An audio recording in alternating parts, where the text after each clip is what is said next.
मीरा को गाते देख चमेली ने ढोलक संभाली और केसर ने मंजीरे। जहाँ बीच में मीरा का भाव प्रबल हो, स्वर शिथिल होता, तो संत बीच बीच में सुंदर आलाप ले उसका साथ देते। श्याम माने चाकर राखो जी, चाकर रहस्यों बाग लगास्यों, नित उठ दर्शन पास्यों, बिंद्रावन की कुंज गली में गोविंद लीला गास्यों, चाकरी में दर्शन पास्यों, सुमिरन पास्यों खर्ची, भाव भगति जागीरी पास्यों, तीनों बातां सरसी, मोर मुगुट पीतांबर सोहे गल बैजंती माला, बिंद्रावन में धेनु चरावे मोहन मुरली वाला, हरी हरी नव कुंज लगास्यों, बीच बीच राखूं बारी, सांवरिया रो दर्शन पास्यों, पहर कुसुम्बी सारी, जोगी आया जोग करण को तप करने सन्यासी, हरि भजन को साधु आया बिंद्रावन बासी, आधी रात प्रभु दर्शन दीना, जमुना जीरे तीरा, मीरा रे प्रभु गिरधर नागर, हिवड़ो घणो अधीरा। भजन विश्रामित हुआ तो संत विभोर हो झूमने लगे। नेत्र बंद कर वे दोनों हाथ उठाकर मीरा की गाई पंक्तियों को दोहराने लगे। चाकरी में दर्शन पास्यों, सुमिरन पास्यों खर्ची, भाव भगति जागीरी पास्यों, तीनों बातां सरसी। तुमने तो बेटी इतनी विनम्रता से अपना दास्य धर्म भी बतला दिया और कितनी चतुराई से अपनी रुचि के अनुसार ठाकुर से अपनी पागार भी मांग ली। वाह, किसी भी भक्त के लिए कितनी शिक्षाप्रद बात कह डाली। हे श्याम सुंदर, मैं श्री वृंदावन वास करती हुई, आपके उपवन का ध्यान रखती हुई, आपकी सरस मधुर लीला का गुणगान करूंगी और आप मेरे आपके लिए गए इस कार्य की पगार के रूप में अपने दर्शन, अपने स्मरण की हाथ में खर्ची और अपने भाव भक्ति की जागीर बस मुझे दे देना। वाह, धन्य धन्य मीरा, आज मैं धन्य हो गया। वृंदावन की प्रेममयी धरा और तुम सी प्रेम मूर्ति के दर्शन पाकर मैं सचमुच धन्य हो गया। ऐसा क्यों फरमाते हैं महाराज? प्रेम भक्ति मैं क्या जानूं, मुझे तो अपने गिरधर लाल बस अच्छे लगते हैं, उनकी बात करने वाले अच्छे लगते हैं, उनकी चर्चा अच्छी लगती है, बस ठाकुर से संबंधित सभी कुछ अच्छा लगता है। बस क्या अच्छा लगना ही प्रेम होता है? मीरा ने बड़े भोलेपन और सरलता से कहा। प्रेमी तो आप हैं भगवान, न जाने कहाँ से इस अनधिकारिणी को दर्शन देकर कृतार्थ करने पधारे हैं। बेटी, जिसके अतिरिक्त तुम्हें कुछ और दिखाई ना दे, जिसमें तुम्हारी सारी दिनचर्या, सारे क्रियाकलाप सिमट जाएं, उसी का नाम, उसी की सेवा, उसी का चिंतन ही हर पल भाए, यही तो प्रेम भक्ति है। संत ने स्नेह से समझाते हुए कहा। संत की सादगी और अपनत्व ने, उनके आलाप कंठ की गहराई और राग स्वर की शुद्धता ने मीरा को चकित कर दिया था। मीरा ने सम्मान सहित कहा, अब तो महाराज हमें भी आप कुछ श्रवण कराइए। क्यों, थक गई हो बेटा? संत बोले, नहीं महाराज, हरि गुणगान से तो थकान उतरती है, चढ़ती नहीं। फिर संतों के दर्शन और सत्संग में तो मेरे प्राण बसते हैं। यदि पात्र समझें तो कृपया अपना परिचय दीजिए ना बाबा। साधु का क्या परिचय पुत्री, वह सरलता से हंस दिए। कभी सचमुच आवश्यकता पड़ी तो स्वयं जान जाओगी। महात्मा फिर हंसे। तो फिर बेटी, एक भजन और सुनाओ, आज मैं तुम्हें अच्छे से थकाए देता हूँ। यह सहज संभव नहीं है बाबा, मीरा ने हंसकर उत्तर दिया और कर पल्लव में करताल खड़खड़ा उठी। जब एक रुचि के दो लोग मिलें तो समय का कहाँ भान रहता है, और जहाँ ठाकुर को प्यार करने वाले मिल जाएं तो वहीं सत्संग हो जाता है। मीरा संत के आग्रह पर पुनः कर पल्लव में करताल ले आलाप ले नृत्य के लिए खड़ी हो गई। उसी समय श्री जीव गोस्वामी पाद आ गए। परस्पर नमन के पश्चात उन्होंने वृद्ध संत को प्रणाम किया और केसर बाई के द्वारा बिछाई गद्दी पर बैठ गए। केसर ने मीरा के इंगित कर उनके चरणों में नूपुर बांधे और वह मंजीरे लेकर चमेली के पास बैठ गई। श्री जीव गोस्वामी पाद सत्संग का जमा जमाया वातावरण पाकर अति आनंदित हो उठे। मीरा ने गोपी स्वरूप से नृत्य करते हुए श्री श्याम सुंदर की माधुरी का एक अतिशय भावपूर्ण पद गाया। आली रे म्हारे नैनन बान पड़ी, चित्त चढ़ी म्हारे माधुरी, मूरत ही बिच आन गड़ी। कब की थाड़ी पंथ निहारूं, अपने भवन खड़ी। अटक्या प्राण सांवरी, सूरत जीवन मूल जड़ी। मीरा गिरधर हाथ बिकानी, लोग कहे बिगड़ी। आली री म्हारे नैनन बान पड़ी। अंतिम पंक्ति की पुनरावृत्ति करते हुए संत ने कितने ही विभिन्न विभिन्न भावों से सुंदर आलाप किए। उनके कंठ की सरसता से सब आत्मविभोर हो उठे। मीरा को तो भावावेश हो आया। संत और गोस्वामी जी विभोर थे। मीरा ने बिना रुके नृत्य करते हुए दूसरा शरणागति का पद आरंभ किया। मैं गिरधर के घर जाऊं, गिरधर म्हारो साचो प्रीतम, देखत रूप लुभाऊं। रैन पड़े तब ही उठी जाऊं, भोर भय उठी आऊं। रैन दिनावा के संग खेलूं, ज्यों त्यों ताहि लुभाऊं। जो पहिरावे सो ही पहिरूं, जो दे सोई खाऊं। म्हारी वाकी प्रीत पुराणी, उण बिन पल ना रहाऊं। जहाँ बिठावे तित ही बैठूं, बेचे तो बिक जाऊं। मीरा के प्रभु गिरधर नागर, बार बार बलि जाऊं। पद गायन के बीच में ही वृद्ध संत ने ललक करके चमेली के हाथ से ढोलक ले ली और श्री जीव गोस्वामी पाद ने केसर से मंजीरे देने का संकेत किया। दोनों ही उमंग के साथ बजाने लगे। कभी कभी महात्मा जी बीच में लंबा आलाप लेते और सम पर लाकर छोड़ते ही सब झूम जाते। मीरा भाव के अनुसार मंद, मध्यम और तीव्र गति में नृत्य कर रही थी।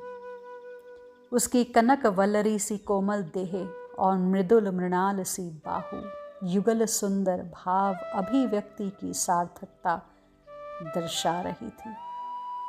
मीरा के मुख की दिव्य कांति उसके किसी अन्य लोक में होने की साक्षी दे रही थी। नेत्रों की वर्षा कभी थमती और कभी तीव्र होती।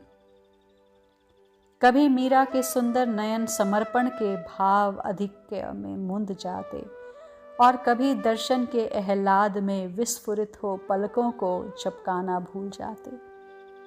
दिन मणि ढल गए तो मीरा ने करताल रखकर संतों को प्रणाम किया। वृंदावन में मीरा की प्रेम भक्ति एक नया मोड़ ले रही थी। दिन या तो सत्संग में बीतता या रात्रि के दर्शन के आनंद में। मीरा रात्रि होते ही सखी जो की प्रतीक्षा में सतर्क हो बैठती। वह उनका संकेत पाते ही उठकर चल देती। सखी जो मीरा को नृत्य नवीन लीला स्थली में नव नव लीला दर्शन कराती। यही तो कहा था ना श्याम सुंदर ने सखी से। मीरा लीला दर्शन के लिए जाती तो रात्रि में ही, पर किंतु लीला यदि दिन की है, जैसे धेनुचारण, कालिया दमन, माखन चोरी, दान लीला, पनघट लीला, इन सब का दर्शन करते समय उन्हें दिन ही दिखाई देता। वे भूल जाती कि अभी अर्धरात्रि में वह शैया से उठकर सखी के साथ दर्शन स्थली आई है। वे केवल देखती ही नहीं, उन लीलाओं में सम्मिलित भी होती। सखी उन्हें सदा अपने समीप रखती। लीलाओं में श्री किशोरी जू का सरल शांत भोलापन देखकर वह बली बली जाती।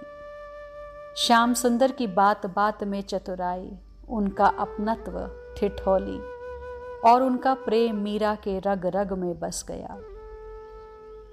उसका रोम रोम श्याममय हो गया।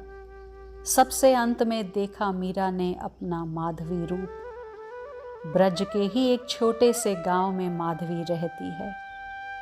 बचपन में ही उसके पिताजी उसका विवाह नंदीश्वर के सुंदर से कर देते हैं। विवाह के कुछ समय के उपरांत माधवी के पिताजी का देहांत हो जाता है।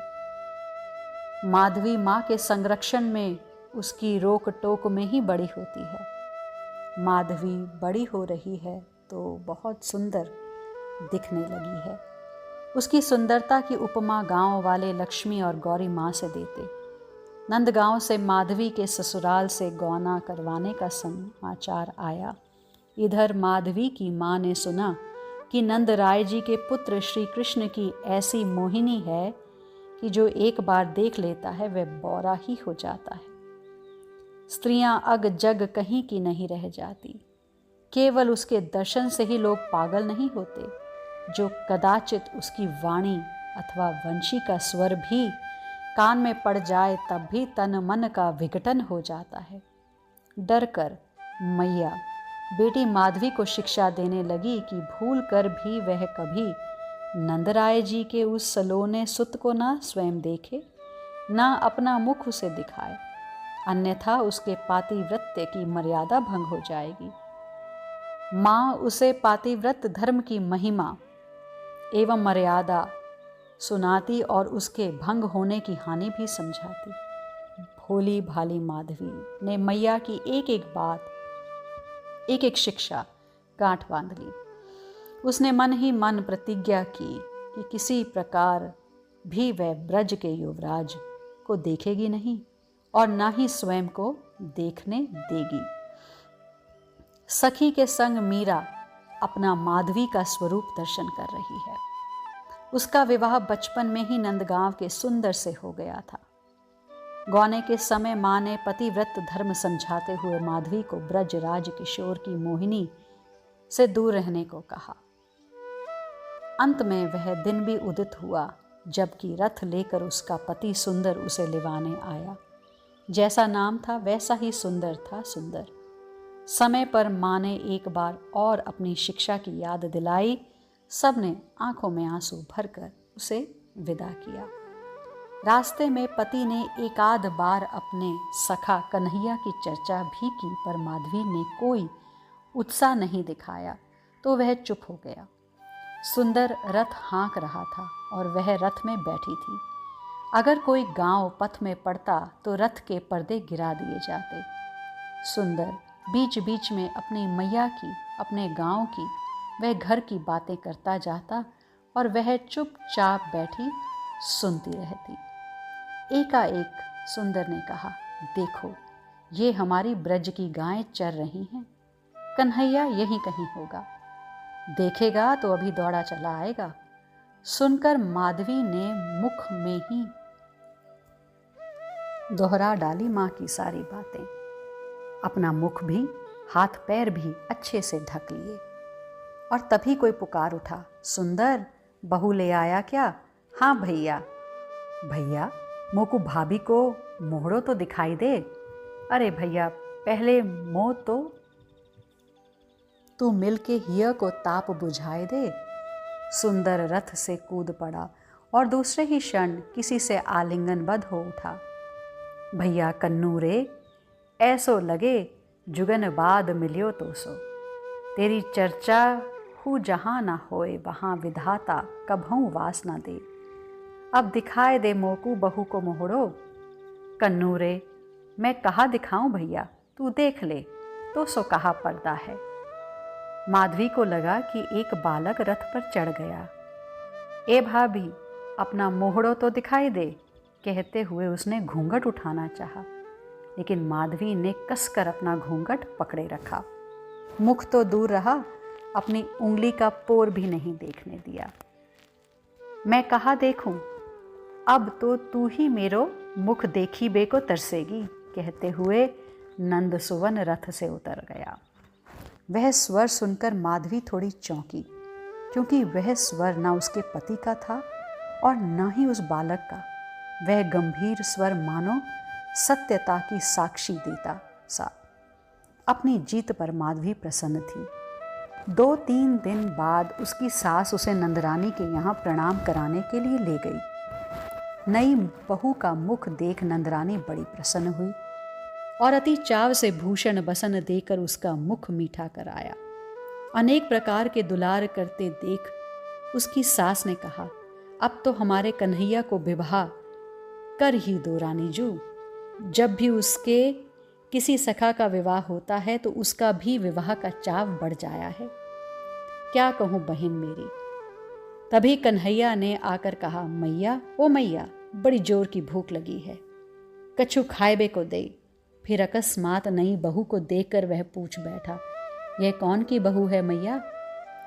आ तोकू या को मोहड़ो दिखाऊं, कैसो चांद जैसो मुख है या को, तेरे सखा सुंदर की बहू है। मैया ने उन्हें पुकारा। अच्छा तो यह सुंदर की बहू है? अभी नाय मैया, अभी मोकू सखाओं के साथ कहूँ जानो है। वे मुड़कर जाने लगे। अरे लाला, कछु खातो तो जा, तोकू तो भूख लगी थी। मैया पुकारती रह गई पर वे न रुके।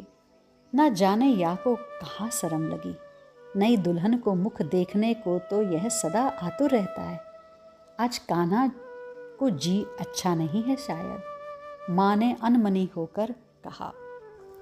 मीरा ललिता जू के साथ अपने माधवी रूप को देख रही है। माँ की शिक्षा के अनुसार माधवी ने ना तो ठाकुर को स्वयं को देखने दिया और ना ही उसने श्री कृष्ण के दर्शन किए। ठाकुर ने भी खींच कर बोल दिया, अब तो तू ही मेरे मुख देखी बे को तरसेगी। माधवी गोचारण का समय होते ही भीतरी कोठरी में चली जाती, कानों में अंगुली दे देती ताकि बंशी का नाद उसे सुनाई ना पड़े। फिर ऐसे ही वह सांझ को करती। जल भरने भी उस समय जाती जब घाट सूना होता। पर घर में तो सबको, घर में ही क्यों ब्रज भर के सभी जनों को कृष्ण के गुणगान का व्यसन था। वह अपने गृह कार्य में लगी रहती और मन ही मन हंसती। कैसे हैं ये लोग, सब के सब एक कृष्ण के पीछे बावरे हो रहे हैं। वह बार बार अपनी मैया की शिक्षा याद करके अपने पतिव्रत धर्म की सावधानी से रक्षा करती। माधवी की सास कहती, पहले तो नंद लाला रोज घर आता, कुछ ना कुछ मांग कर खाता, सुंदर के साथ खेलता, मुझसे और सुंदर से बतियाता। पर जब से बहू आई है ऐसा लज्जाने लगा है कि बुलाने पर भी नहीं आता। बहू को भी ऐसी लाज लगती है कि कन्हैया के आने की भनक लगते ही दौड़कर भीतरी कोठरी में पहुंच जाती है। अरे बावरी लाला से कहा लाज, वह तो अपनों ही है। इसी तरह कुछ समय व्यतीत हुआ। इंद्र याग के स्थान पर गिरिराज जी की पूजा हुई। पूजा परिक्रमा के समय भी माधवी ऐसे ही सावधान रही कि आंखों की पलकें झुकाए ही रहती। माधवी की ठाकुर के प्रति ऐसी बेरुखी और बेगानापन देख इधर मीरा की आंखों से झरझर अश्रुधारा प्रवाहित होने लगी। आह, कैसी प्राणघाती शिक्षा मैया की और कैसी मूढ़ता मेरी। सखी माधवी को गिरिराज के चरण प्रांत में ले गई। माधवी ने देखा इंद्र के कोप से घनघोर वर्षा और उपल वृष्टि आरंभ हुई। मानव पशु सब अति बेहाल। ऐसा प्रतीत होता मानो प्रलय उपस्थित हो गया हो। किसी को किसी भी ओर से रास्ता नहीं दिखाई देता था। गायें, बछड़े, बैल डकरा रहे थे। करुण स्वर में सभी जन पुकार रहे थे, कन्हैया रे, लाला रे, कन्हुआ रे, भैया रे, हे श्याम सुंदर, हे कृष्ण, बचाओ बचाओ। ऐसा प्रतीत होता था मानो इंद्र का कोप आज ब्रज का नाश कर देगा। आंधी पानी के भयानक स्वर में उन ब्रजवासियों के स्वर डूब डूब जाते। तभी वहां घन गंभीर स्वर सुनाई दिया। प्रत्येक प्राणी, प्रत्येक जन को सुनाई दिया, गिरिराज तरहटी में चलो, वही हमारी रक्षा करेंगे। माधवी भी भाग रही हैं। प्राण के संकट के समय लाज घूंघट का स्मरण किसे रहता है। सबके साथ वह भी गिरिराज शिला के नीचे पहुंच गई। जब थोड़ा ढाढ़स बंधा तो देखा कि सब के सिर पर गिरिराज गोवर्धन छत्र की भांति तना हुआ है। पानी की एक बूंद भी जो कहीं टपकती हो, पर ये गिरिराज किसके आश्रय ठहरे हैं। घूमती हुई दृष्टि एक छोटी सी कनिष्ठिका पर जा रुकी। ऐसी सुंदर उंगली और हाथ, आश्चर्यचकित। भुज के सहारे नीचे उतरने लगी और वह मुख, वह छवि एक नजर में जो देखा जा सके, सो ही बस नेत्रों के पथ से उस रूप समुद्र ने उमड़कर हृदय को लबालब भर दिया। मन बुद्धि न जाने किस ओर भाग छूटे। 7 दिन कब बीते इसका ज्ञान किसी और को हो तो हो, माधवी को नहीं था। एक दिन पुनः वही स्वर गूंजा। वर्षा थम गई है, सब बाहर निकलकर अपने अपने घर जाओ। मैया यशोदा कह रही हैं, लाला रे तेरा हाथ दुख तो होएगो बेटा, अब तो धर दे याचे नीचे। इतना सुन माधवी का हृदय हाहाकार कर उठा। श्याम सुंदर सबकी ओर देखकर मुस्कुरा रहे थे और जाते हुए लोगों को हंसकर कुछ न कुछ आश्वासन दे रहे थे, किंतु माधवी की ओर एक बार भी भूल कर ना देखा।